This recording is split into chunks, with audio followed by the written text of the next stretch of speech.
Good afternoon. We're going to get started. So this is the first time we're doing this, but each year we set goals for our departments and how they can better serve the organization and our community. And this year we're committed to building our employee appreciation and recognition. So today we're here to recognize 5 of our teammates who have chosen to retire from their roles in the county in the first quarter of this year.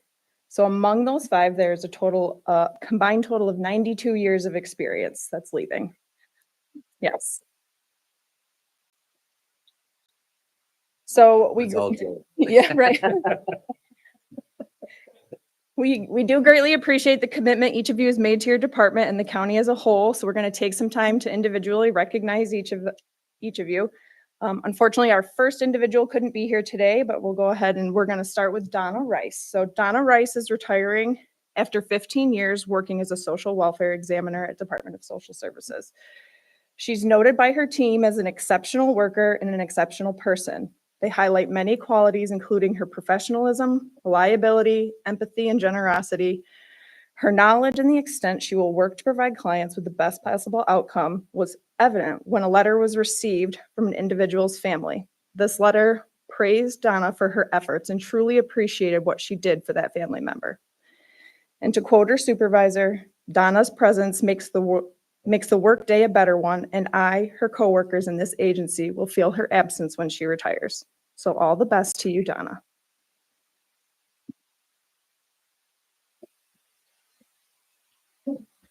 So as I go through, I'm going to call each one of you up. Like I said, come on up. We have a little plaque here for you. We'll get a picture. So Joe Cowles. Joe is retiring after 14 years of service with our Buildings and Grounds Department. He started working in maintenance and was promoted to working supervisor for the past 5 years. Joe is a skilled Finnish carpenter whose expertise was called on often. His precision was highlighted by his team referring to him as No Nail Joe, who measured the fit just so, saying it's not tight, it's right. Come on over here, Joe. An example of his handiwork was when he helped restructure and refinish this stand here in the chambers. And recently, with the many projects occurring, Joe was instrumental in keeping all the day-to-day operations going when the department head was pulled away. He's a go-to for many of us, and his hard work, knowledge, and skill will be missed. Congrats, Joe. Thank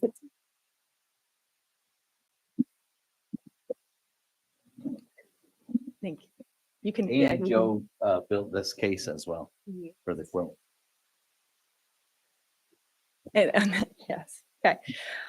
So next we'd like to recognize Deb Lawrence. Deb has 18 years of service as a sheriff's dispatcher correction officer. With numerous certifications and trainings in emergency management, Deb worked as a trainer for new staff for many years. She's noted by her supervisors and team as dependable and resourceful, understanding the importance of her job. Aside from being the calm, collected voice during those others' emergencies, she was a bright light for her coworkers, always ensuring that birthdays and special occasions were recognized and celebrated. It takes a special commitment to work 12-hour shifts overnight for 18 years. Your retirement is well-deserved and you'll be missed. Thank you.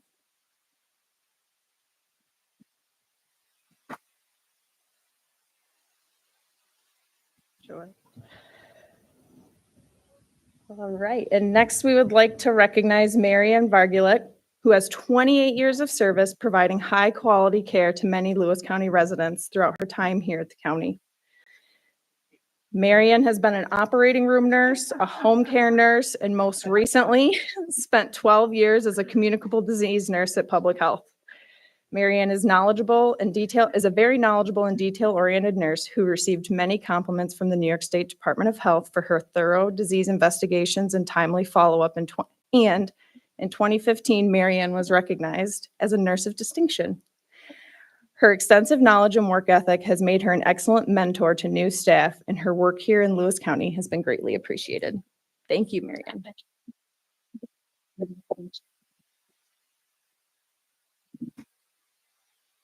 To round out the first quarter, we're going to recognize Tim Widrick. Tim is retiring with 17 years as a code enforcement officer. And if you ask any of his customers, they'd say Tim is great. So rather than just saying that, I asked Tim's coworkers if they had anything they wanted to share about working with him. So the laundry list, no, I'm just kidding. Here's what they said.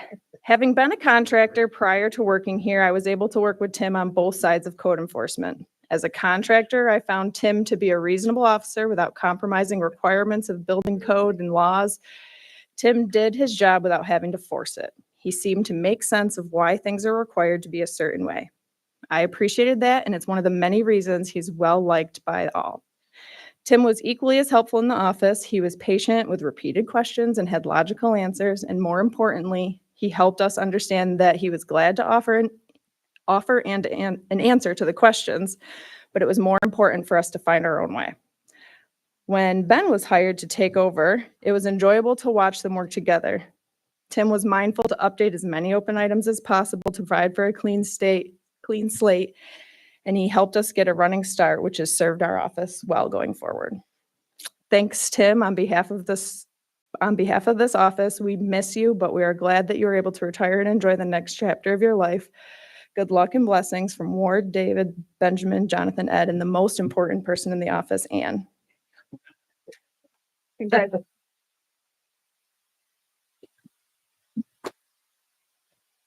So on behalf of the county and the Board of Legislators, overall, we'd like to thank you all for your dedications and contributions to the community. So congratulations to each of you on your retirement, and we wish you all the best.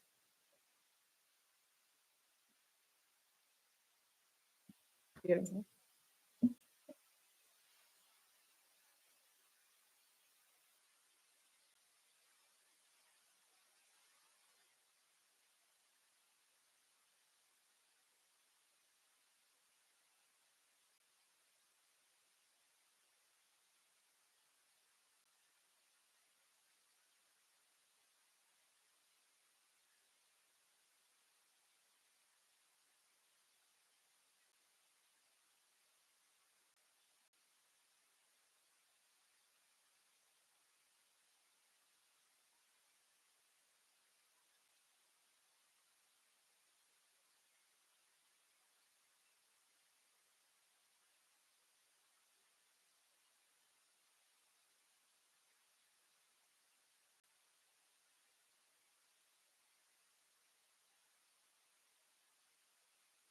I would like to call the General Services Committee together again this afternoon. I need approval of the minutes for February 20th, 2024. I move to approve. Thank you. Can I get a second? Thank you.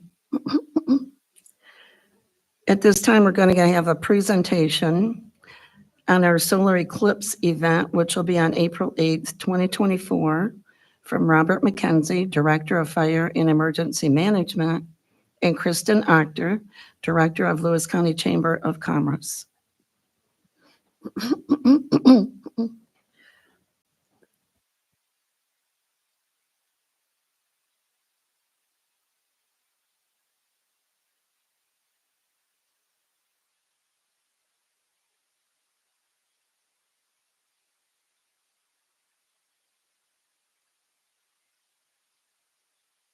So on the afternoon of April 8th, which the universe has given us on a Monday afternoon, so not the most convenient, we will have the privilege of being able to witness something right on our doorstep. Many have disregarded some of the eclipse things as astronomy isn't my thing, or we're not science nerds, or a lot of other things. It's just going to get dark and then light again. But the total solar eclipse is actually a once-in-a-lifetime event, or even less for people who are unaware or unable to travel for it. And by some miracle, our generation, even the Southerners, have been afforded 3 of them. In 2017, we had a partial, 2024, and then there will be another one in 2044. Before 2017, the last one that was actually accessible to people in this area of the world was 1918, and we were on the tail end of that one. So this is really a significant event. You can ask people if they experienced totality in 2017, and they may say, I think so. chances are you would remember it. So the distinction between 99% and 100% is astronomical. It's huge.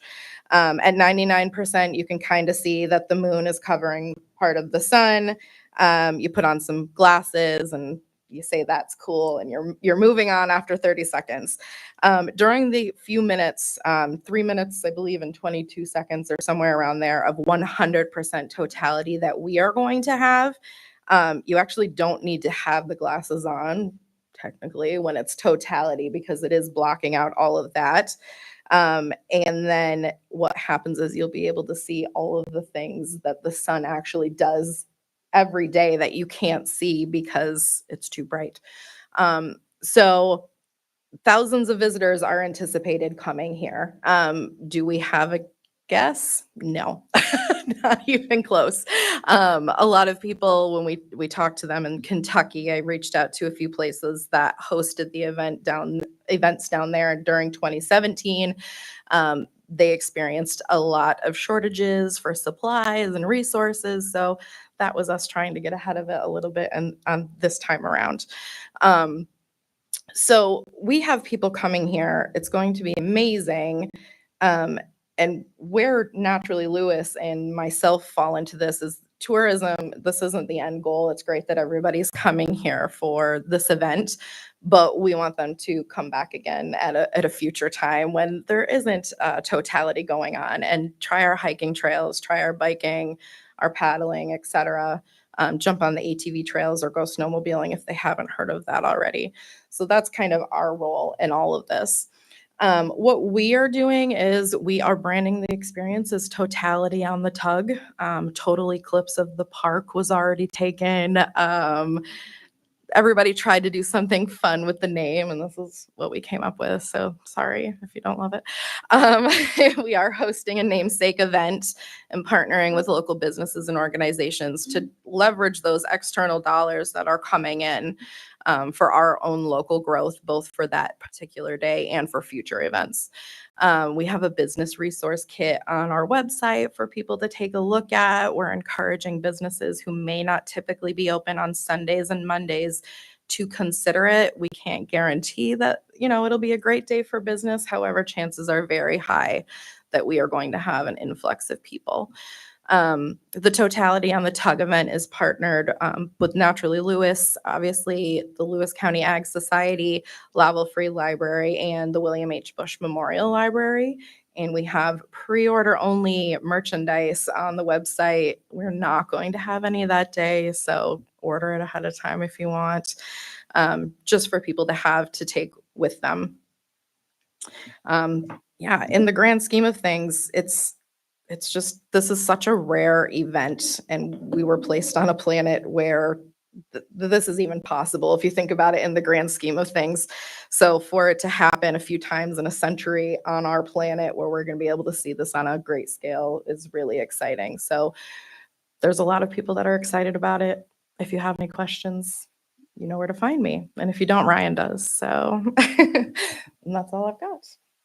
Any questions for me at all? Okay, that was the good news portion of today's presentation.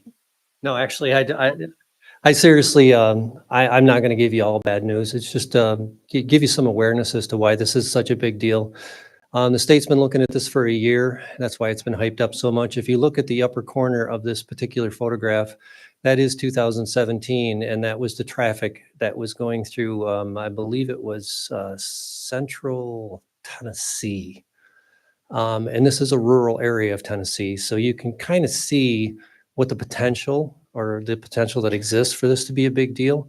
Right now, Jefferson County is expecting almost total gridlock on Route 81 if it's a good day. If it's a bad day, well, then we might not get the amount of people that we expect. So known events that are going on throughout the state. This is a good map of New York State as to where the events are happening. This is just a smattering of what's been reported. Locally, we've got events going on at the Lewis County Fairgrounds, Oswegatchie Educational Center. There's an event called Lights Out at Rhodes End Orchard on Crowfoot Hill. There's a block party at Harrisville Fire Department. Snow Ridge is having chairlift rides from 2 to 4. JCC's got a 4-H event going on up at the East Road. And Three Willows Event Center is going to have an event down there as well. I just recently heard today that there's going to be one in Osceola at the cross country ski center. So others, as they come in, we're trying to report them up to the state so they at least have an awareness as to what may be going on. So right now, as it stands right now, the school closures are West Leyden Elementary. Even though that's an Adirondack school, it's still within Lewis County, so I include them on everything. They're closing at 11, South Lewis at 11:30.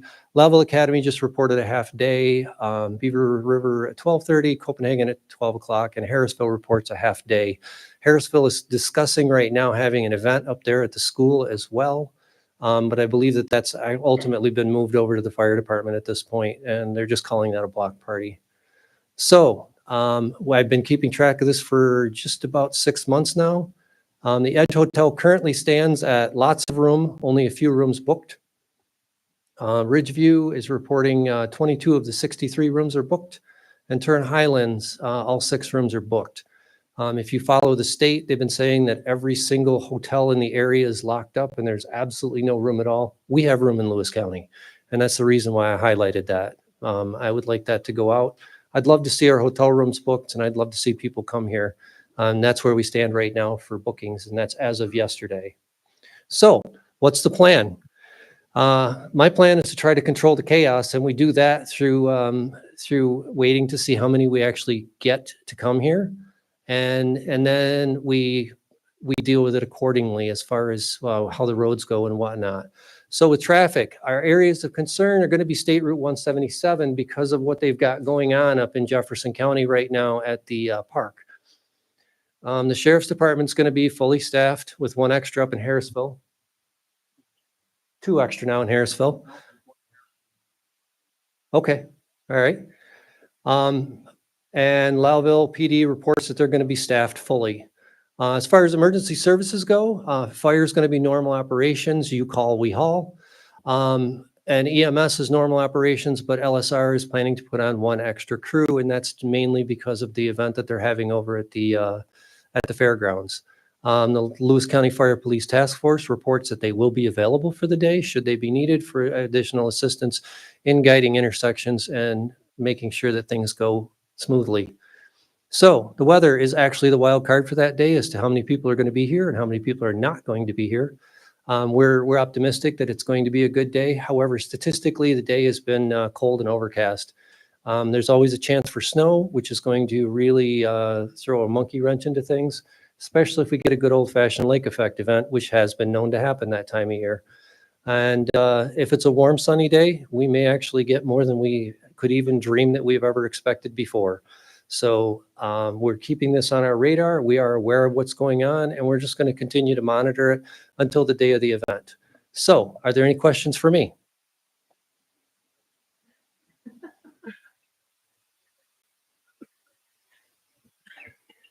Okay, I appreciate your time.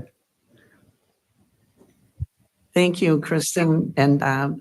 I think Ryan wants to say a few things. Yeah, 2 additional things on the eclipse. First is you may start hearing that some of the counties that are in the path of totality have decided to declare a preemptive state of emergency. That is not something that we feel is needed in Lewis County at this time. So, we're like Bob said, we can watch if things, conditions change, but we're not headed down that road. But you might hear, I think Jefferson County and Oswego are considering that. So just for your information. The second thing is you saw that the schools are closing half day on April 8th. In addition, you've got Fort Drum that is closing on April 8th, and the city and county governments in other parts of the state that are in the path of totality are closing for the day. That's something that's been widely talked about across the county administrators and managers email group. I do not recommend that we close for the day. However, I'm wondering if the committee would consider a 2 p.m. dismissal on the day of the eclipse. If we do have traffic issues. We want people to be able to get out and get home. Also, with the childcare of all the schools being closed, it's not the worst idea to give folks some time anyway. I was thinking we would give people between 3 and 4 to watch the eclipse anyway. So, we typically close at 4:30. So the 2 p.m. dismissal is what I thought we could consider. So I'm open to feedback or ideas if the committee thinks that's appropriate.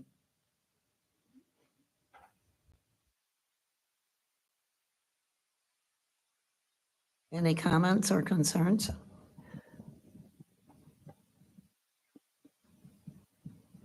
Do we need a motion to do this? Sure. Okay.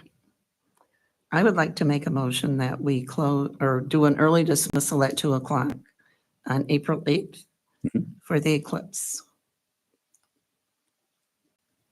Can I get a second? Okay, thanks, Herb. Any discussion at all?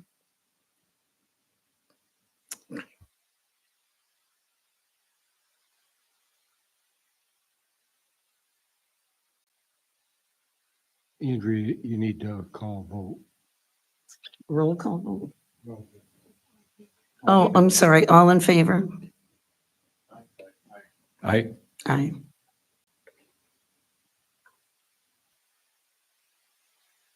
Okay, that's all we have on the eclipse. Thank you.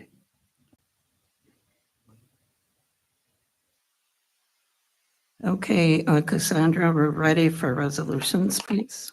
Okay, the first one is authorizing supplemental agreement number 2 between Lewis County Highway Department and Foy Albert Architecture, Engineering, and Surveying for County Road 29 West Road Bridge over Whetstone Creek through December 31st, 2024, for the additional amount not to exceed $261,400.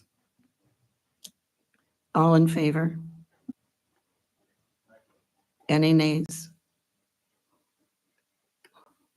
Carried.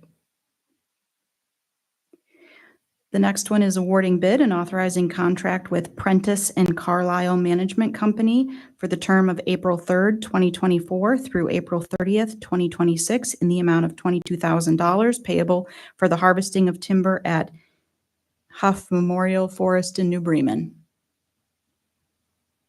Any discussion? All in favor, say yes. Any nays?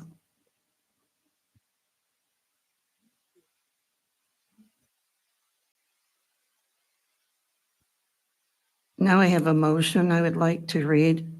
I move to award the bid of hot asphalt mix based on project location in accordance with the tabulation of all bids prepared by the highway superintendent and placed on file with the clerk of the board for the period of April 1st, 2024 through March 31st, 2025. And could I have a second, please?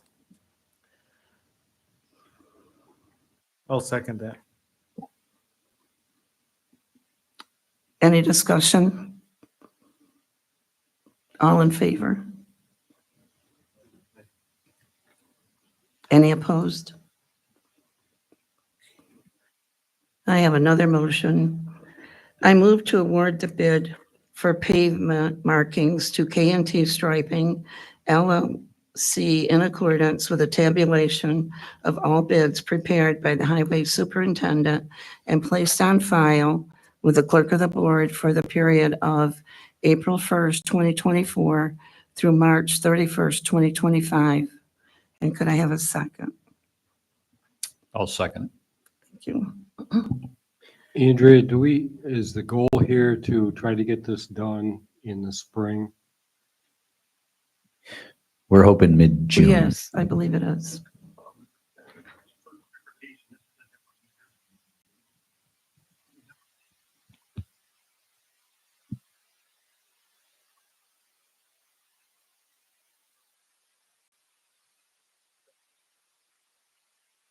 He has said that he could come as much as he needs them, so we're gonna try to strike some roads early in the spring, and he'll come back and do the roads we're working on. So I'm hoping it'll be a little bit more flexible than we've had. Perfect, thank you.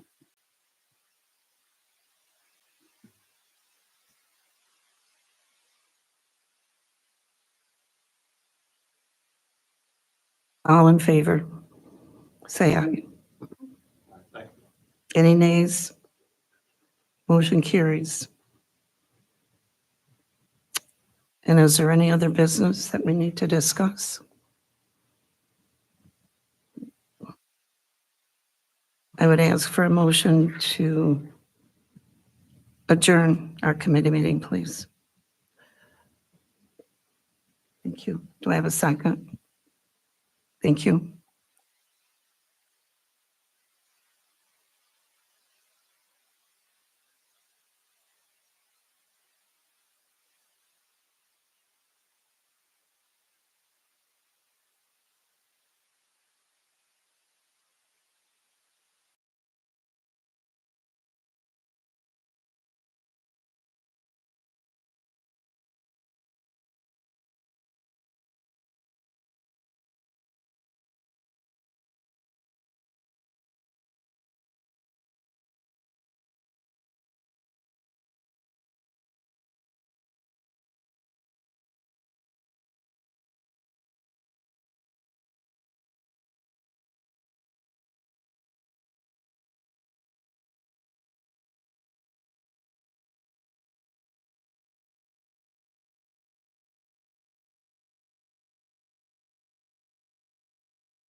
Any opposed? Okay, motion carried. We do have two presentations today. We're going to start with the 7:30 evaluation update by Patricia Fallick. Thank you. Good afternoon, everybody. So you are looking at the PowerPoint, and I've also just handed out some additional items that are kind of informational, and you can read at your leisure. So today, we are going to be talking about the 7:30 evaluation, a very brief background information as to what the process is, some data that I was able to obtain, and essentially what's behind all this, and give you guys an opportunity to ask me some questions. So what we're talking about is Criminal Procedure Law 730 evaluation. Essentially what that is a court order assessment of the defendant's mental capacity. And one of the charges of my office is to arrange those evaluations. Very prescriptive, and it really kind of directs me as how this is going to happen. So for Lewis County, we have contracts with Dr. Stephen Fogelman, Rubenthal and Knudsen, and the Children's Home of Jefferson County. The reason why we have 3 contracts with that is that when you order one, you have to set up 2. The 2 need to be in distinct, practices. And then in the event, if there's a tie, I have to order a 3rd one so that the tie can be broken. So the process. So essentially, as I said, I must designate and make appointments for the 2 psychiatric examiners. They can either be a psychiatrist or psychologist. The average cost for us is about $800 for each. That includes the evaluation. It has the potential in the event that the judge would like the examiner to present in court, and obviously the other charges that go along with that. Once I get the reports, I send those to the court, and then the judge takes that information and determines what the next steps are for that defendant. What's really important to know is restoration is simply getting the individual that is deemed unable to participate, actively understand and participate in their court hearing. The purpose of restoration is simply that. It is not a residential, and people don't get traditional psychiatric care. The daily rate for restoration ranges between $1,262 and $1,600. And up until 2020, the county was responsible for 50% of the per diem rate. And when I say those ranges, that's a daily rate at one of the state facilities. In the 2020 and 2021 budget required the counties to cover 100%. So now this is the data, and you'll kind of notice one of the reasons why there isn't some data in some of the blanks is we didn't have anybody that we were sending down there. However, once it was in the budget for 2020 and 2021, and behind the advocacy of the NISAC, as well as the Conference of Local Mental Hygiene Directors, it was requiring the Office of Mental Health to provide us with some better data, some regular data, information, and they really kind of restructured staffing just to do that. So what you're looking at is in the first column, 2021 or 2020, we had 1 evaluation, 2021 1, and then you'll see in 2022 and 2023 that we had 3 each. Was obviously a significant change in previous patterns. To date, but for the grace of God, we haven't had any evaluations. However, when you go to the next column, average days spent in restoration, those the 2023 and the 2024 are strictly for the days the person's incarcerated. The person that's identified in 2024 was an evaluation that was actually done in 2023, and that person is still in a forensic unit.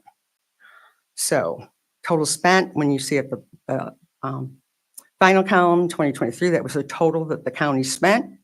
And in 2024, I'm showing the cost for the first quarter of 2024. That's 1 person. So why are we seeing this change in activity? And there's a lot of things that are behind this. So we've obviously been reporting that we've seen an increased demand for mental health services. The whole state is challenged by providing or finding qualified workforce to be able to support the mental health system. There's not enough inpatient psychiatric beds, meaning that people that require a higher level of care are kind of sitting, waiting for beds available. Another impact of this is bail reform, the opioid crisis, lack of available housing, and the New York State Less is More Act. And essentially why I've listed these things is that these are factors in somebody's psychiatric stability. So meaning that obviously if a person is getting regular care, is getting regular medication, they're less likely to offend or create charges. And then all those things, in addition to not having enough inpatient beds or workforce, are complicated by the other legal reforms. The reason why I listed the legal reforms of bail reform or the Less is More Act is because those changes reduce the availability of intervention by mental health providers. So say, for example, if a person isn't waiting in jail on bail, they don't get to see NERCL. They don't get to see TLS. They're essentially kind of cut loose and asked to reappear. Missing those opportunities of potentially engaging them in service. The reason why I talked about the New York State Less and More Act is that given the changes in parole supervision, there is less leverage to encourage a person to be compliant. And then obviously those that are suffering from an addiction or homeless are certainly going to have an unstable home life, which will complicate their ability to stay, out of trouble. So essentially, there's two things going on. What are we doing locally? And this isn't, many of the aspects that I'm going to talk about, we're doing and we have been doing with the idea that we're trying to keep people out of emergency rooms. We're trying to keep people engaged in treatment and access to the services that support them. So, again, that's our goal. Let's keep people engaged in services. That requires that our community partners work together. We have different interventions that are possible. I list single point of access, which is SPOA. That's an opportunity for someone that has high needs to be able to be evaluated and assessed by a team of mental health professionals with the idea that we are going to get them in the care that they need as soon as possible. Part of that process is a wraparound, and that's essentially where the individual that needs the support will be, again, offered and ensured that any aspect of whether it's housing, clothes, whether it's treatment, that we really are engaging that person and any support system that they may have. We also have overdose, the OD mapping group. Those are law enforcement and community providers. And again, with the idea that when a person suffers an overdose, they are given information on how to get support with their addiction, not only for themselves, but for their family. We have the jail medication assisted treatment program, the MAP program. Again, the intent of that is to keep people engaged in some sort of programming as well as the medications to assist them with the opioid crisis. And then most recently, which is extremely cool, that we have cradle staff available at probation and DSS. And again, it just shows the importance of collaboration, partnering with your patient and working together to get them and keep them in care. What's coming down the pike, and we've certainly talked about that, is the availability to a mobile crisis situation service within the county. And then the other initiative, I guess, between Office of Mental Health and Department of Health is that we are again connecting and ensuring that between an emergency room or inpatient stay, that we're connecting people and supporting them so that they go from that level of care into a support programming. On the other side of this, the 730 eval charges at 50% were still very costly. I mean, it's a significant drain on the finances of any county. However, with the adjustment and making people required to pay 100%, the New York State Association of Counties and the Conference of Local Mental Hygiene Directors, which is the organization that I'm affiliated with, they have been really working together, and it's really a multi-pronged approach. They're trying to educate people as to what really goes on. And again, educate those that might think that if somebody's in a hospital that they're getting the care that would comprehensively address that. Advocating for change. And the change is, I don't want to say that they're not accountable, but to be reporting and be transparent in regards to what is actually going on in the patient's process as they're being restored. And certainly a lot of lobbying for change in the statute. So in the packets, what I included is the resolution that the NISAC Legislative Conference and the Conference of Local Hygiene Director will be sending into the governor for consideration. And I know I'm probably not sure of that process. Let's see. And then the other information that I included that I thought would be kind of helpful is a redacted version of data from other counties. And the counties that I selected, but just didn't identify, are similar to us, meaning in size, that they're real rural counties. And you can kind of see what it is that those county governments have been, paying currently, as well as what they are projected costs are going to be. And then you'll see kind of some little notes on the side that they were also included. And then finally, Jed Wolkenbright, who is the counsel for the New York Conference of Local Mental Hygiene Director, who's really been the legal aspect of this in regards to the advocacy and obviously, creating documents to be observed. He did a article for the NISAC paper that kind of talks about why this law needs to be amended. So that being said, any questions? After the 7:30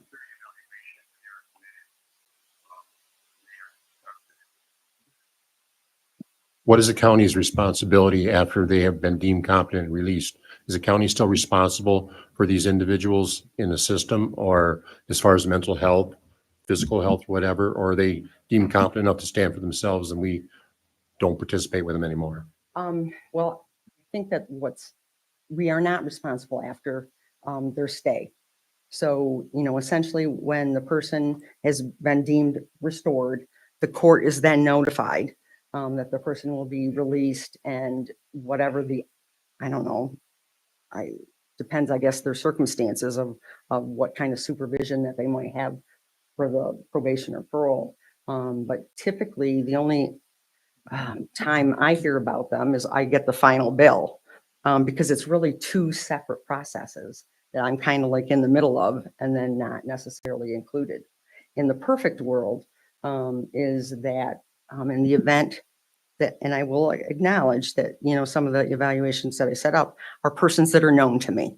So it is about us ensuring that is there an opportunity to ensure that they get back into treatment or take the medicine going forward. But technically, once they're released, it goes back to their attorney and the judge to determine whatever's going to happen to that person, which I believe is just the court hearing is allowed to proceed.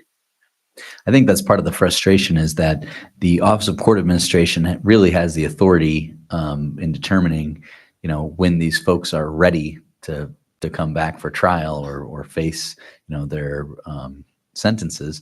And we really have no say in it, but we're the one paying the bill. So we don't get to say where they go for treatment. We don't get to say how long. And we really don't get a sense of, get a say in what happens afterwards, but yet we're the ones that are on the hook.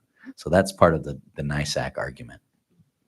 Right. So until someone is found to either be competent to be able to stand trial or the charges are dismissed, we're basically on the hook. until some type of resolution happens of the case. Hey, I did have one question. On slide 5, it says that 2024 to date, we've had 91 days. We haven't had 91 days yet. So is that just like a fiscal, we were presented with a bill for 91 days? That might have been 2023. Oh, no, that's just Pat. Oh, okay. That's Pat math. Oh, okay. So anyway, I guess I just know that the gentleman will be here for the whole quarter. Okay, I Yes, gotcha. yeah. Same person, one person, but that just shows one quarter of the expenses. The other thing too, we're focused on the bed use for these forensic units. But one of the challenges is the time. So like say, for example, a judge might determine that the person's going to have to go to a forensic unit. That person is then referred to the Commissioner of Office of Mental Health, but then you have to wait for a bed. And so the person's sitting wherever they're waiting, and then the clock starts ticking when they actually get a bed, because there's competition for these beds beyond someone that is there for restoration. And then what's also interesting is, but for the grace of God, and Jenny probably could speak more to this, we've never sent a adolescent. The charges for the adolescent care is like almost close to $3,000 a day. And then for some reason, of the list I get, the daily per diem rate it's a range. And again, it isn't necessarily, they don't wait for the cheapest facility. It's the next bed, and that's where that person goes. So. Anything else? All right. Thank you very much. Oh, thank you.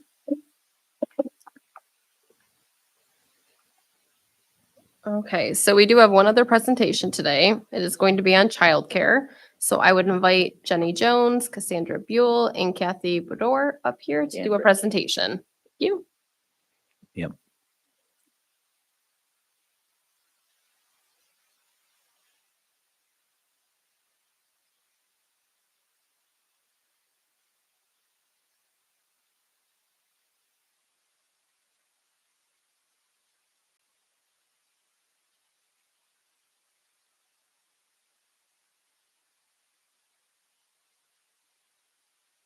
Thank you. I wanted to introduce Caitlin Lawler to everybody. Caitlin is a new employee at DSS. Her title is Youth Services Coordinator. She's on day 1.5. But you'll have a resolution in your packet related to the Youth Board and the Youth Bureau Director. So you will see that the Youth Bureau Director, Deanna Edick, and her assistant are stepping back, and we've combined the Youth Bureau Director with another position at DSS, and that's Caitlin. So she's brand new to us. Vinny got to meet her yesterday at the Youth Board meeting. So I wanted y'all to know who she is as she gets started on her journey with us at DSS. Welcome to Lewis County. Thank you, Caitlin. Cassandra's up first. So we're here to present and update some of the childcare initiatives that we've taken on. We started this, oh goodness, back in 2020, really diving in really before actually COVID hit, and then COVID certainly shed more focus on the childcare desert that our region is living in right now. So myself, Cassandra Buell, I'm the Director of Planning and Community Development. We have Jennifer Jones, she is the DSS Commissioner, and we have Kathy Broder. She is from the Community Action Planning Commission. Community Action Planning Council. I always want to say commission. I know I always get the wrong one. And we've been working side by side with Kathy on a lot of our initiatives. We really run everything by her because she's the guru with childcare, all things childcare. We run it by Kathy. So the objective, pretty simple. Lewis County is a childcare desert. And in 2020, the numbers reflected that 7.8 children for each registered regulated childcare slot were available. Our solution was to invest in a comprehensive approach. We knew that it couldn't just be home childcare facilities, and it couldn't just be childcare centers. Obviously, with childcare center facilities, they're much more expensive to operate, establish, and maintain. Whereas in a lot of the solutions that you'll see in Lewis County are in-home childcare, whether they're registered or if there's other family. I think that there's a specific word for that, right? We're going to go through that in the presentation. I learned a lot actually doing this presentation. And then I wanted to highlight some of the investments that the board has made, specifically from the ARPA funds. The training boot camp that we did, we coordinated with Jefferson Community College and the Jefferson County IDA and Naturally Lewis to put together a training boot camp, that of which Kathy was our right-hand woman, if you will, helping us mold the program. I know Jen from Hand in Hand was one of the instructors on the program, but it gave in-home childcare providers the tools necessary to open up their own daycares. Then we also offered a materials and equipment program, staffing program, retention program, and I'll go through all of those in more detail. So progress from, like I said, we initiated this in 2020, but really the advancements started in 2021 when we were able to kick off a lot of the programs. We completed since 2021, we've completed 2 cohorts of the home-based daycare boot camp. I will say those are the boot camps that Lewis County participated in, but I believe that they're on their 3rd cohort right now, right? Okay, yep, they're just getting ready to kick up the 4th one. And I know that the JC IDA has been continuously funding that. I will say that they have still allowed Lewis County. I think that there was still one in the 3rd cohort. So that's been a great benefit to get the training needed for the in-home take care providers to open up and open up childcare slots. And of course, we worked with the CAPC to administrate 3 of the 4 county funded programs. They've been really great. They understand how everything works in the background. So it took a lot of the confusion out of that process. Oops.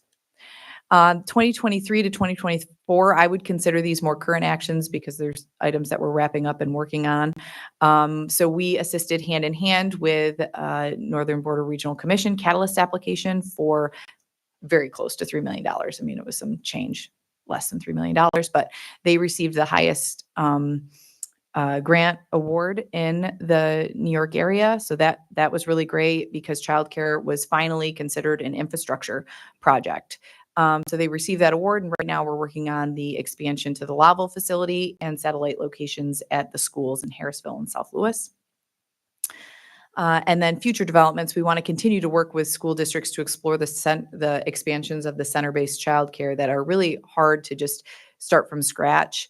And hand in hand we're able to partner with our one child care facility in Lewis County to bolster those relationships and initiate and facilitate the transition into a lot of those satellite programs into the schools. The schools have to have the space available, and the reason why we applied for the Harrisville and South Louis Central School locations as part of the Catalyst Grant is because they had already reached out to us as wanting to be those satellite locations. So it worked out well, and I think the other school districts are seeing that, and it's something that we can certainly replicate. So again, going back to more details on some of the investments from Lewis County that the ARPA funds were used for, the home-based daycare boot camp, we developed an accelerated program through JCC. So it was a very structured educational process in the outcome. I mean, they helped with licensing, they helped with the training that's needed, all of that fun stuff. And then there was a lot of requirements from the training boot camp that spilled over into the home-based daycare materials and equipment program. So we knew that it was expensive for these childcare facilities, these in-home facilities or programs to start. So we provided up to $1,500 per new provider for certain items, like the carbon monoxide detectors, play equipment, and various materials. Center-based childcare staffing program. So we knew that we needed to add more staff so that we could add more slots. So the program that we put together supported up to 4 new staff positions for our one childcare facility, which is hand in hand, and they were able to utilize that funding really well. And that's something that the CACP helped us manage. And the center-based childcare staff retention program, we also realized that these centers in Lewis County, it happens to be hand in hand, are competing with schools. They have the same requirements for their staff. So we wanted to make sure that we provided some sort of incentive for them to stay in the childcare programs. Something that Brittany, the last time we had given an update to the board in 2022, Brittany from Naturally Lewis had really honed in on how important the subsidy programs were and how we were focusing on, childcare being part of workforce development. And we want to educate and promote childcare benefits to manufacturers, to the industries that are employing our families, and we're still working through how to incorporate those across the board with our manufacturers and our large employers. So that could be through direct payments, partial subsidies with registered daycare providers, out of the box ways to make sure that those benefits are provided to their employees. An overview on the Catalyst grant. Again, $3 million for the facility expansions of the Lowville Center, which will add 2 rooms, the establishment of a satellite center in Harrisville and a satellite center in South Louis, all of which are existing spaces that they're retrofitting. Harrisville, this will be year-round childcare on campus. It actually is a perfect setup. It's a separate entrance area. It's going to have a separate playground area. It really is tailored perfectly to the needs of hand-in-hand satellite location. And it'll add 32 childcare slots. And our initial survey results that we did maybe 3 months ago showed that all 32 of those childcare slots could be taken. Or could be filled. So that's really great. And then also 6 full-time employees and 2 part-time employees. And that is set to open next month. So pedal to the metal. We finally just got, in the fund grant world, the notice to proceed so we can actually use the funds. So our staff is working alongside hand in hand in DANK, because DANK is helping manage the grant for us to open those slots up. Lowville, again, is the addition of 2 more rooms to their existing childcare center. It'll add 10 toddler and 14 preschool slots, 4 full-time employees and 1 part-time employee, and the target opening date is spring 2025. That's because there's construction involved, and with construction and grants, especially federal grants, there's just a lot more hoops to jump through. So we're getting there, but that'll be very exciting for that expansion. South Louis, they are again going to be a childcare facility on campus. They will also add 32 childcare slots. Same amount of full-time employees, part-time employees as Harrisville. They will be opening in September 2026. So there's quite a staggered approach here, but South Louis has been on the cusp of this for a while. They've been really proactive on this, and they're working already on the plans. It's exciting to see what they've been able to do with existing space in schools to make these things happen. So I'm going to hand it all over to Jenny to Kathy. Yes. There you are. Okay. Hello, my voice is taking a little mini vacation today, so it goes in and out. The one thing that I wanted to add to what was just said, childcare in a center, childcare is somewhere between 69 and 82% of the revenue budget. Wages are 69 to 82% of the budget. So when you fund a new program for $30,000, it really takes a lot of pressure off the operating budget. Okay, Child Care Assistance Program is federally funded, county administered to help families pay for childcare. We call low-income guidelines. They're not low anymore. New York State has invested a lot into raising the availability of childcare assistance. So here are, that's okay. Go. Yeah. We can tag some team. water. We're tag That's team. right. So we put our slides together independently. So sorry for the little mix up there. So part of low income daycare eligibility, childcare eligibility, is we get block grants in order to fund childcare services in Lewis County. So that's just a quick shot at what we get. So the last LCM that I got that told us about our funding went back to April 1st, 2023. You can see we got $306,745 in block grants. We also had money that we had not expended sitting in our budget because of COVID. Lots of kids didn't go to childcare locations. Parents were home. Okay, so we've discussed, she talked about how expensive it is, but, and Cassie did a great job speaking about hand in hand and expansions. But what New York State OCFS does is they go around and they do market rate surveys across New York State, and they break the state up into various groups across the state. Obviously, things cost more in New York City than they do in the North Country. So here's what they come up with market rates, and that's what DSS pays at. We pay at the market rate or below. We never pay above. And if you can look, it's broken up into weekly, daily, and part day rates based on how old the child is, and then based on what type of daycare location they are at. So my point of putting this up is it's more complicated than it sounds to just pay childcare, because everything matters. And this is smaller than it used to be. We used to pay an hourly rate, and then we had to decide, was it hourly or part day?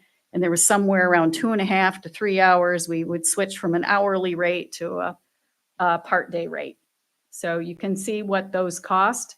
So a daycare center obviously has more inherent costs in them because of the type of facility they are, the type of education it takes in order to be a provider at those facilities. And weekly's running for, $245 for a 6 to 12-year-old, $253 for a 3 to 5-year-old. So that's your typical hand in hand. Okay, so we have, this is, I believe, This is a me. slide for you. So this home-based childcare, people that are registered or licensed to do care out of their home, they get inspected. Every registered and licensed home-based program gets inspected 4 times a year. The ratios are tight for home-based, for family daycare. It is 6 children with only 2 under the age of 2, plus 2 school agers. For group family, you have an assistant that's there for any time you have more than 6 children. And you can have 4 infants under the age of 2. Infant care is, well, you all remember, infant care is really hard. It's very labor intensive. And so if family child care providers, home-based child care providers don't need to take infants, they will choose not to because it's a lot more work. Center-based child care is what you see on TV. Head Starts fall into center-based child care, even if they don't run full day, full year. School-age child care can only happen. It's not just about the age of the children. It can only operate as a school-age child care program when schools are closed. You can't say, I'm going to send my child to school-age daycare instead of sending them to school. That doesn't work. And then legally exempt is something that is really growing. It is really, it's so important in Lewis County, especially places where families have been for a long time, places where there's strong community connections, school connections, that families and friends and neighbors can be approved to receive the child care assistance, and they can be enrolled as a child care provider. It is a fantastic option for people that are waiting to get into a center. They're waiting to get into home-based child care. Lewis, for legally exempt, Community Action works on the provider side, approving the provider. They have to have background checks. They have to have, attestations about their history and things like that. And then the county approves the family. Once the family is approved and the provider is approved, that program opens, that person becomes available to receive subsidy, and the family can go to work or school, whatever the approved activity is. Okay, You. thanks, Kathy. So I'm just going to give you some more specific information than we've done in the past around how we make childcare payments in Lewis County. And you can see this diagram is for 1 month, February of 24. And you can see where our daycare payments went. All right, so we made $42,500 worth of payments within that month. So group family has grown. That's because we have a couple group family daycare providers. So that's someone in their home and they've hired an assistant to help them. Daycare center is only about, a quarter of what we pay. So lots of providers going on there. We do contract with Community Action Planning Council to do the registration and inspection. And that contract amount is $40,157 a year. I don't think it's gone up and No, that a just little went up. smidge. That just went up. Just went up. So we do contract right directly with CAPC to do the registration and inspection work. And that's, any complaints about childcare, any people that there are complaints about childcare that would require a registration that doesn't have a registration, we refer to it as illegal care. We do that, try to recruit new providers under this registration work. And again, four times a year, we're inspecting all facilities.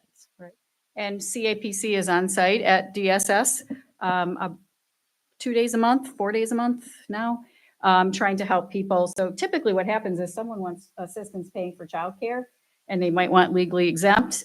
So they're coming in first to get help with payment. And then we're like, well, do you have a provider? So then they're on the search for their provider.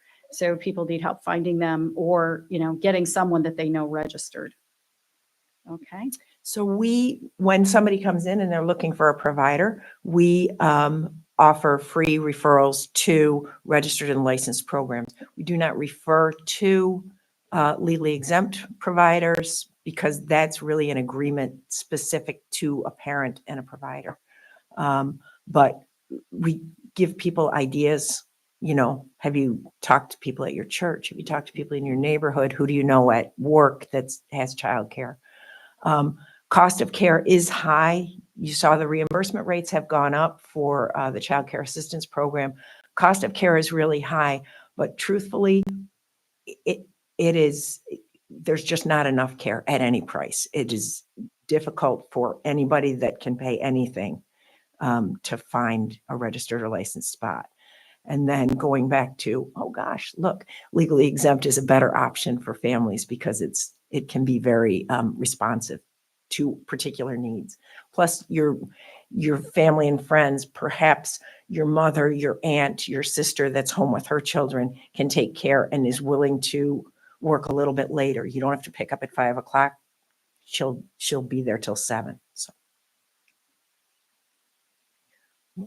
I think we probably hit all Yes, that. that's okay. I think we probably Oh, said the food all program. of that, except, we also are a sponsor of the Department of Health CACFP program that reimburses providers for eligible meals that they've served to children in care. So here's what the meal requirements are.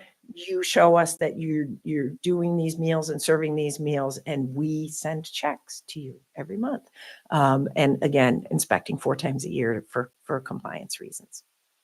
I think last time I was in Aldi's, I asked the lady, are you a childcare provider? Because you could see what was on the conveyor belt of all the snacks and, fruits and everything.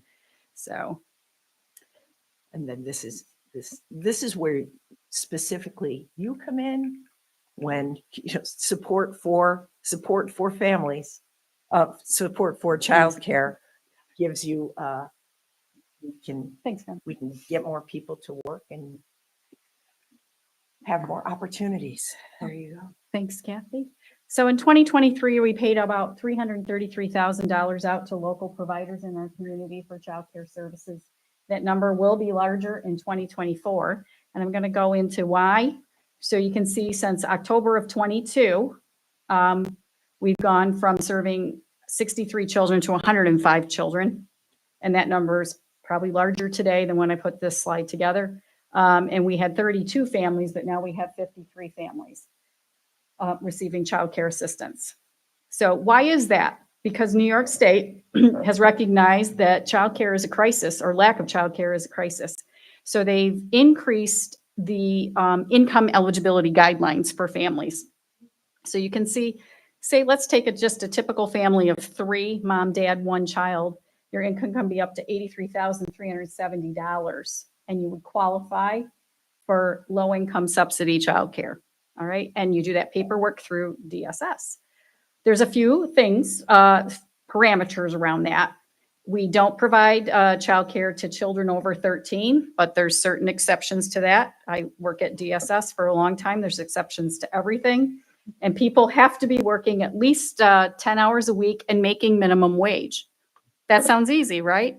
How about someone that's self-employed, that's starting out, that's not making a lot of money yet, right? I grew up in a self-employed family. You might not be earning quite minimum wage yet for a while, but we have to go through your tax return and look at that and try to figure out, do you have a plan to get to at least minimum wage within a certain period of time? So it is allowed, but it's very difficult to compute. Parent share used to be 10% of the cost. Now it's 1% of the gross income above the federal poverty level. And there's some waivers related to that. So we expect parents to put in 1%. Parents choose the registered or licensed provider, so they could be legally exempt. New is the program will cover up to 80 absences for every child in every daycare setting that they are. Now that seems like a lot, but I look at Jessica, who just had a baby. So you think about if mom's home because she had another child, you don't want to lose the slot for the one child that was already in childcare. Or if the child's sick, there could be a catastrophic event. Or there's a couple vacations in there. It's about keeping people in their slots so the children don't move around as much. We also allow 20 program closures. 2 of those days can be for staff development. And the reason the program closure number is so high, like why would we pay for 20 days when they're not available, is because of COVID. If you think of that, a lot of childcare centers had to close down for days and days and days because COVID was rolling through. We have to now guarantee eligibility for 12 months. That means once you're on for 12 months. And you can move anywhere in New York State with that eligibility. It's portable. But I have to count that in my budget and pay for it for 12 months, even if you don't live in Lewis County. But the same is true for others. If they move here, they have to guarantee it. And then we have Child Community Action Planning Council on site, which was great to have them back again. Jenny, are those 80 days, are they paid? Yes, they're So paid days. Even though they're not there, you have to pay. Yes. And someone my age, when my kids went, I didn't pay for childcare if my children weren't there. But I can tell you nowadays, childcare is a business. My children that have children, they pay when their children are not at daycare. Even when I'm down visiting my granddaughter, my daughter pays for childcare. Yeah. You pay. Yeah. Even if you choose to, you're staying home that day. Yep. Yes. You have to pay. You pay staff. This daycare is a business. Okay, we do have, I'll wrap it up. We're taking a long time. Enhanced payment options. I just want you to be aware how complicated it is to compute some of our payments. We allow enhanced payments, a 10% differential for kids with special needs, right? If you have kids that are medically fragile, autistic, things like that, we can pay an enhanced rate. There's a 5% differential for people that are homeless. The kids are in care excess hours. So let's say maybe mom's a nurse at the hospital or a CNA and she gets held over for mandatory overtime. And so they're in childcare for maybe 14 hours instead of 10. So we can pay an additional amount for that. And then if they're nationally accredited, we can pay an addition for that. We use a program called CCTA, Childcare Time and Attendance, or KinderTrack. And I will tell you that's old, that I implemented that back when I was the childcare worker.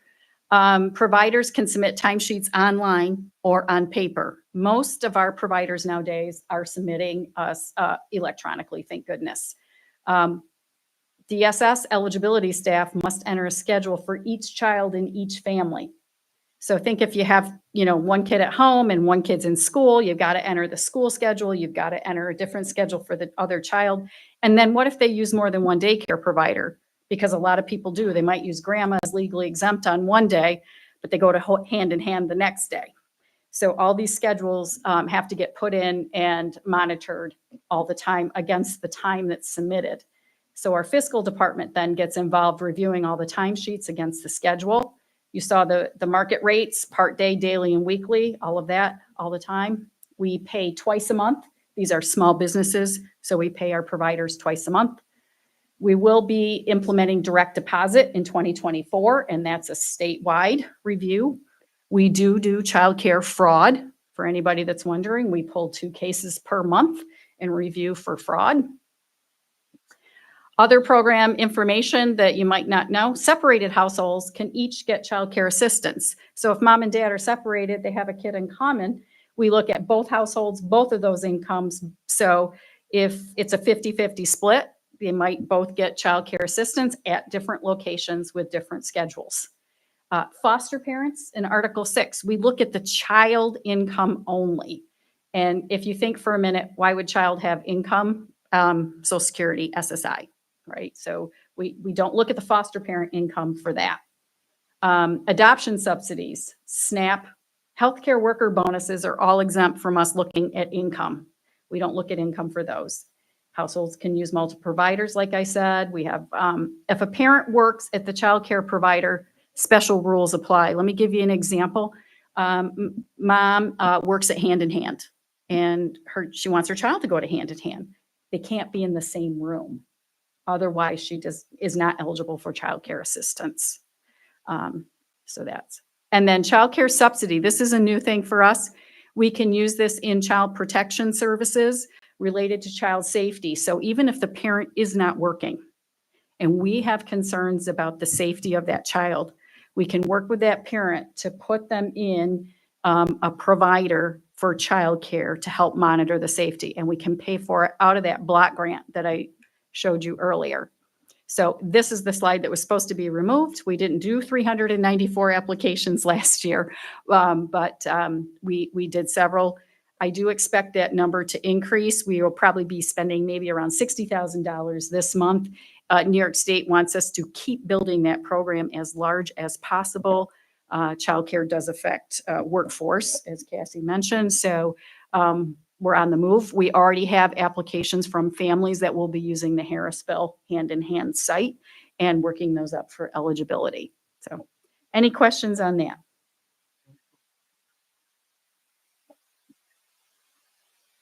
Because they have.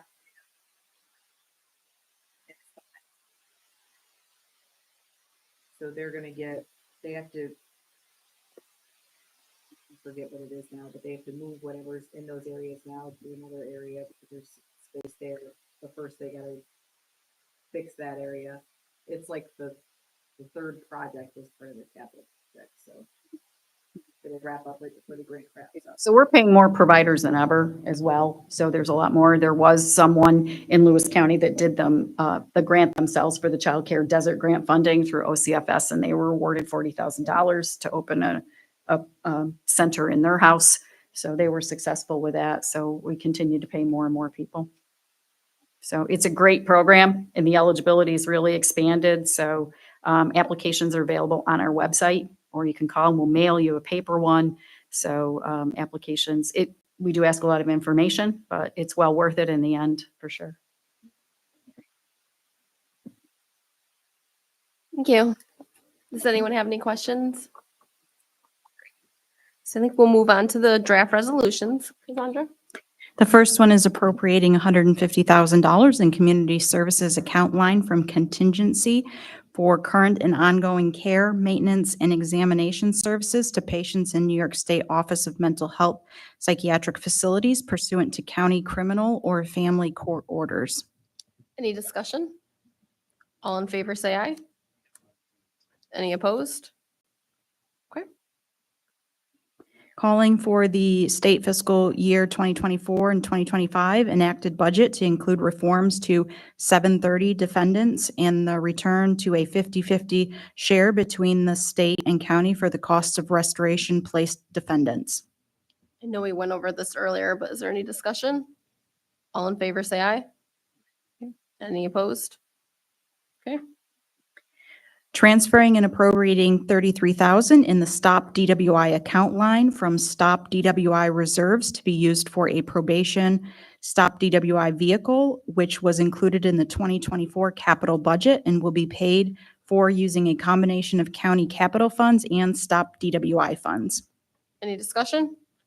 All in favor, say aye. Those opposed? Carried. Approving agreement between Lewis County Public Health Agency and Bernie Bus Tours to provide transportation services for preschool special education children for the period of April 1st, 2024 through June 30th, 2025, with annual automatic renewals based on rates of $515 up to $575, depending on the vehicle for the first child, and then $38 for each additional student. Any discussion? All those in favor say aye. Any opposed? Carried. Calling on the governor to complete enhanced federal medical assistance percentage reconciliations that are years overdue and provide a full accounting of funds owed to counties and a schedule for release of these federal funds. Any discussion? Those in favor say aye.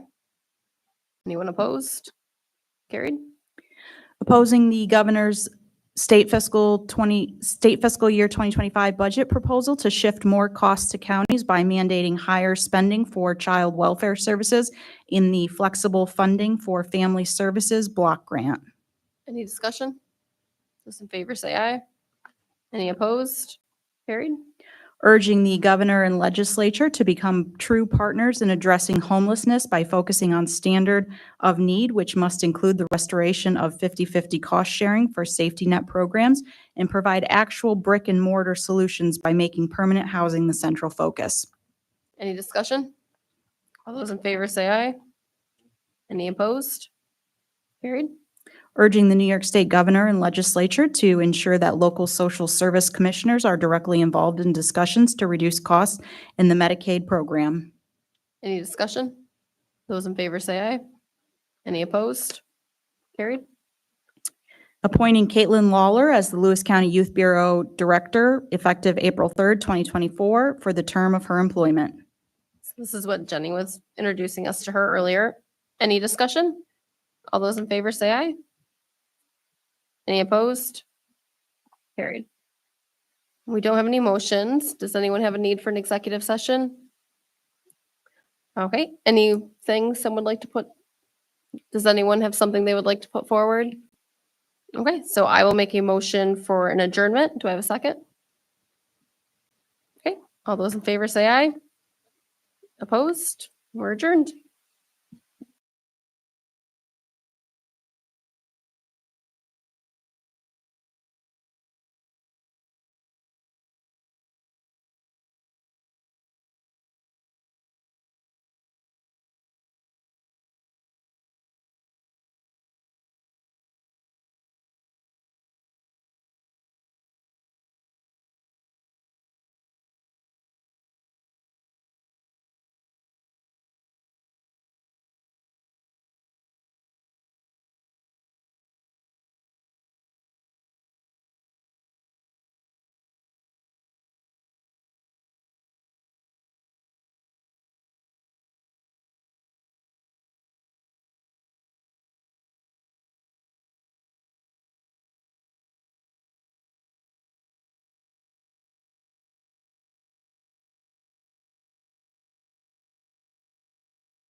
Order.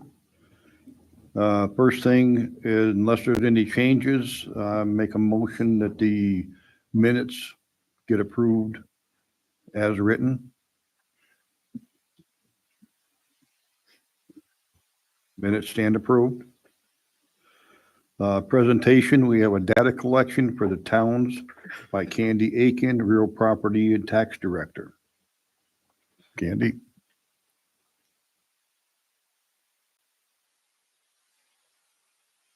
Thanks, Tom.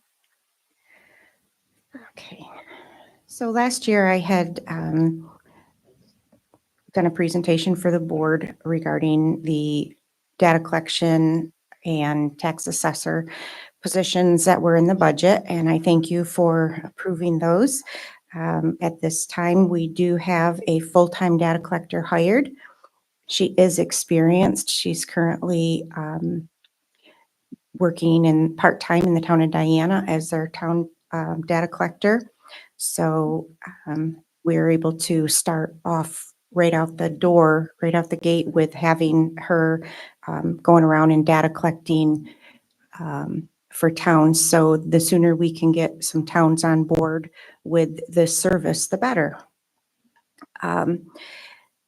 Most of the towns most assessors that we have are contracted with multiple towns. So it limits the availability that they have individually to go around and collect all of the data. So what happens is the data falls behind and things aren't getting added to the assessment roll that should be on there. We've done some cost analysis and we are proposing a $3.25 per parcel cost to the towns.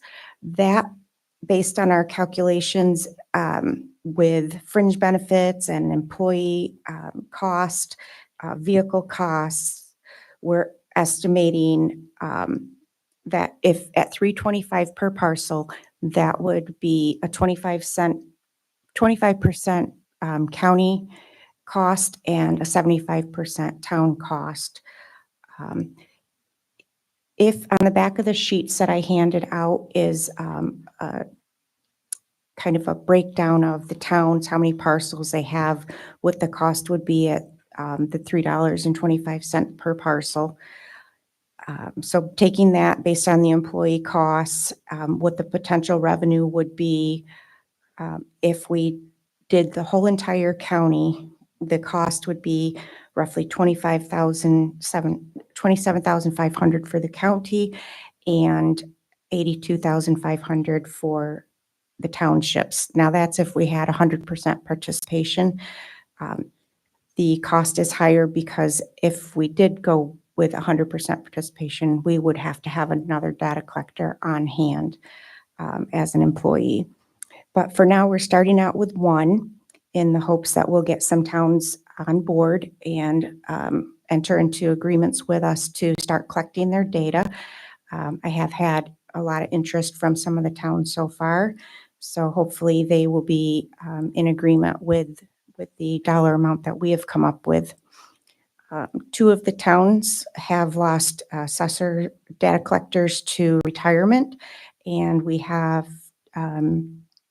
two towns that currently do have data collectors still on there that they pay for out of their town budgets. And that's Town of Diana and Town of Lowville. So Candy, could you go through and just explain the difference between a data collector and assessor and what the two different duties are? sure. So the data collector, when properties sell or new construction is taken place or any additions to properties, somebody puts up a garage, somebody has to go out there and take pictures, measurements, and then enter them into our system, and then the assessor can run valuation on it. In most of the towns, you can see that the assessor does both of those functions. But I can tell you from what I'm seeing is a lot of the data is not getting collected and on the roll in several of our towns because our assessors that we do have are are stretched way out, assessing for multiple towns. So that's the difference. The assessor puts the values on, and the data collector would go out and get all of the information on the parcel and bring it back to the assessor, and then they can use that to value it. Thank you. So I want to start initiating an outreach to the town supervisors, the assessors that we have here in Lewis County are on board for having this service offered by the county, because towns are having a hard time even getting people to apply for positions for data collector, because each town can't afford to hire a full-time data collector position, so they aren't getting people to even show any interest in doing it. So by us having a full-time person on staff, the towns will be able to utilize that without having to pay 100% of the cost of hiring another person. In order to do this, the towns would have to enter into a RPTL 1537 agreement with the county, and Joan has drafted a sample there for you guys to look at.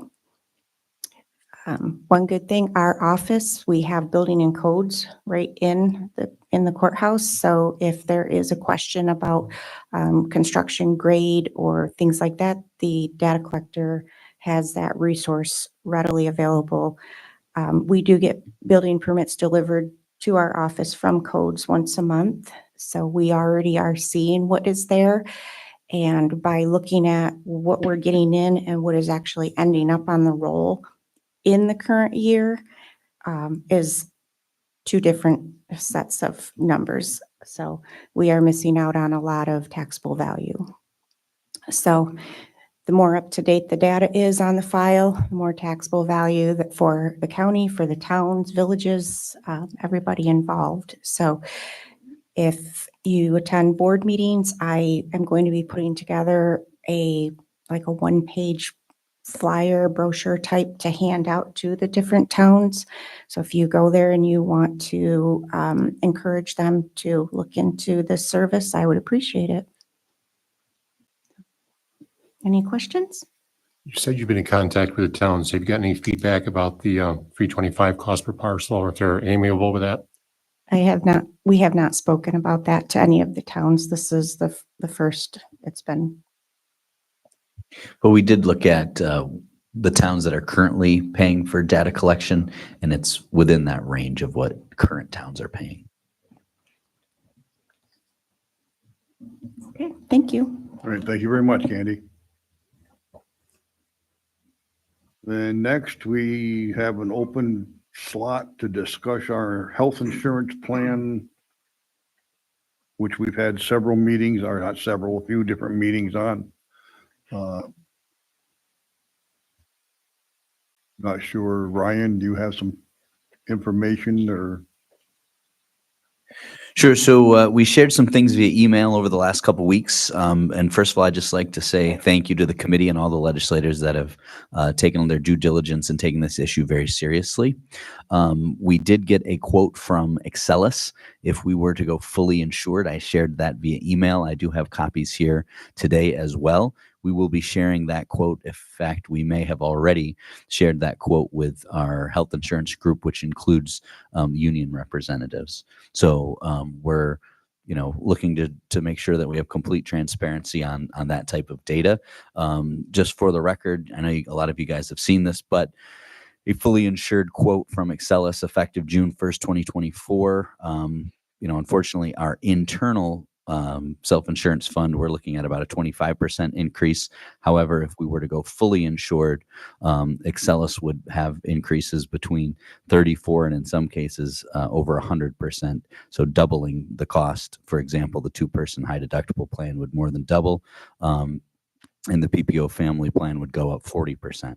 So, that's not to say that if we put this out as a competitive bid, you might not get more competitive numbers, right? This is just one firm, but this is the firm that knows our claims history the best. So we did get that information. Caitlin also has been working on communication with employees and with the union. The union held a couple open houses where our goal is really to try to collect some frequently asked questions to make sure that we're as prepared as possible for open enrollment, which begins on April 1st.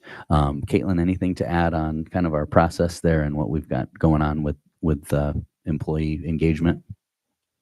No, we did send out survey, like you said, responses, so we could get the questions that our employees are looking for answers to, so that we can specifically address those in our open enrollment sessions. And part of that is offering more open enrollment sessions in different platforms. So not just in person, but also virtual recordings, one-on-one sessions, and just offering, again, more ability for them to get their questions answered. Yep.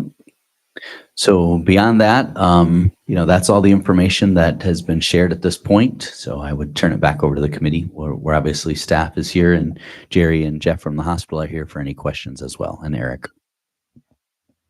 One thing that was brought up and looking towards the future is whether we could start this process maybe a little earlier in the year. Just so that the employees might have a little more time to look at, digest, whatever. I know we initially started this, I think in February.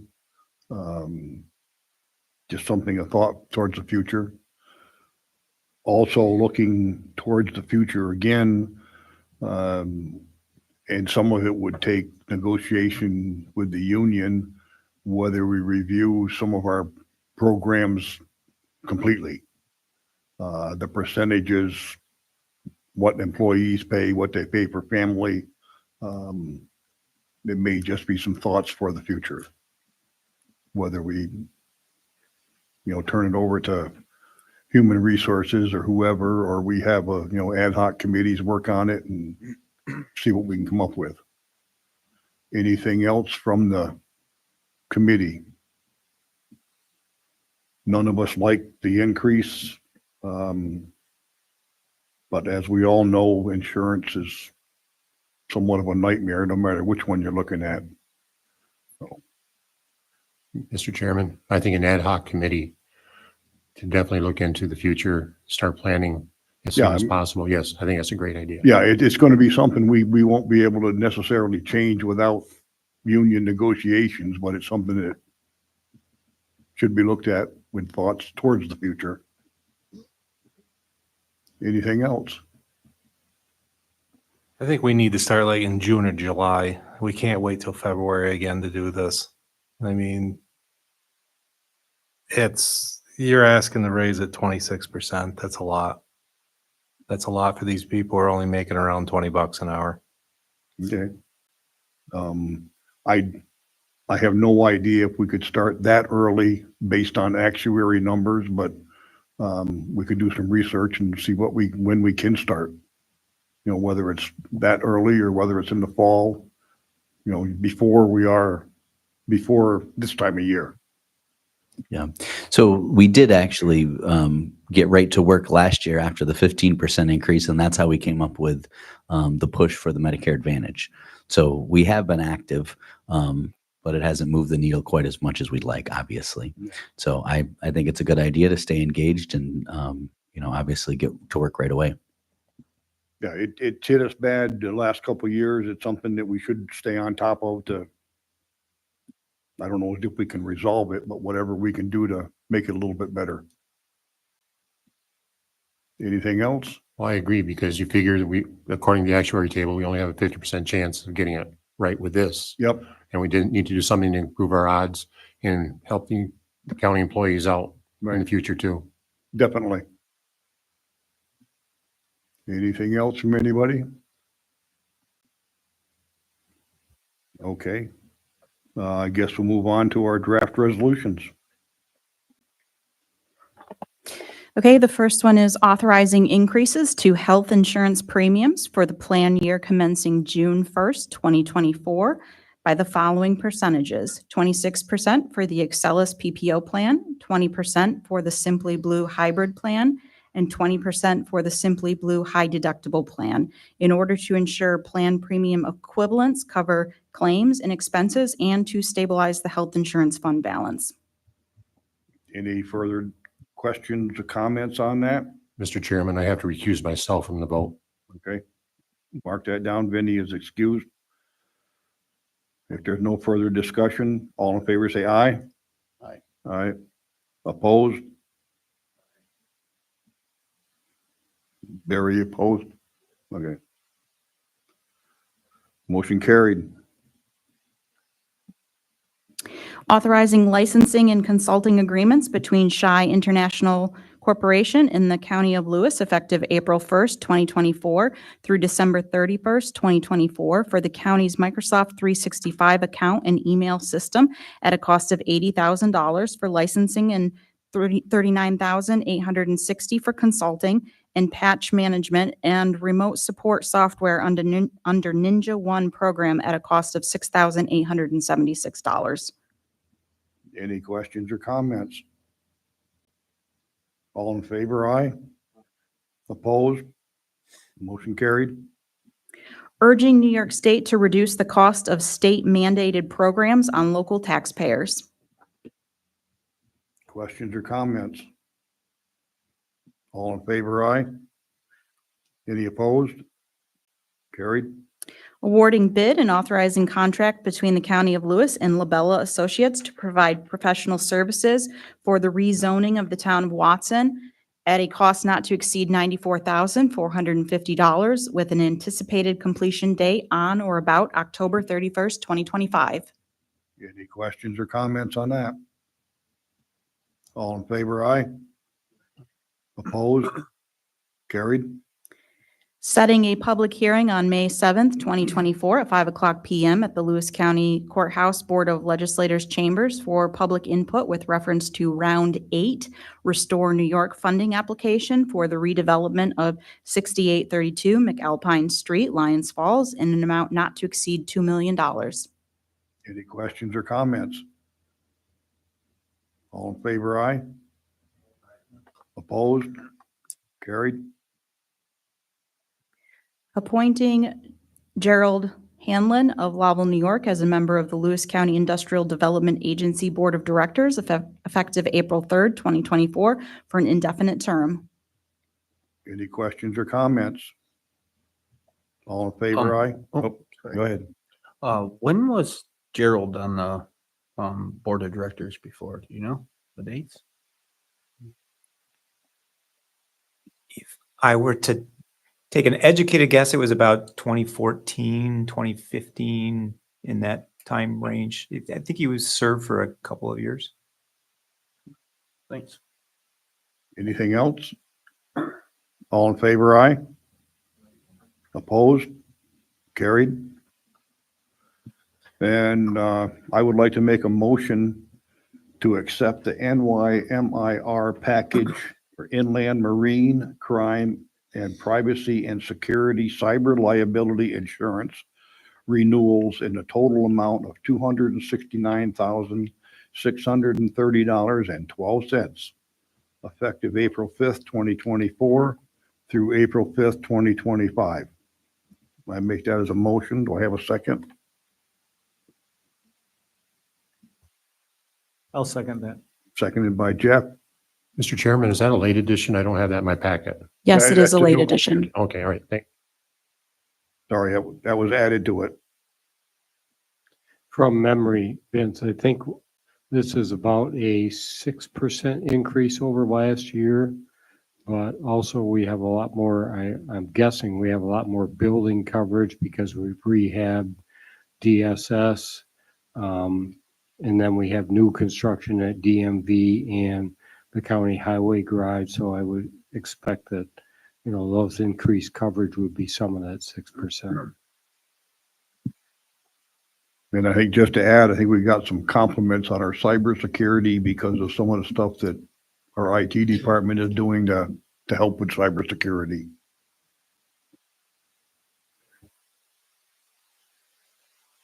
And any questions or comments on that motion? Okay, Jeff seconded. All in favor, say aye. Aye. Carried. I don't have anything for an executive session that I know of. If there isn't anything else, entertain a motion to adjourn. Herb, seconded by Barry. All in favor, say aye. Opposed? We are adjourned.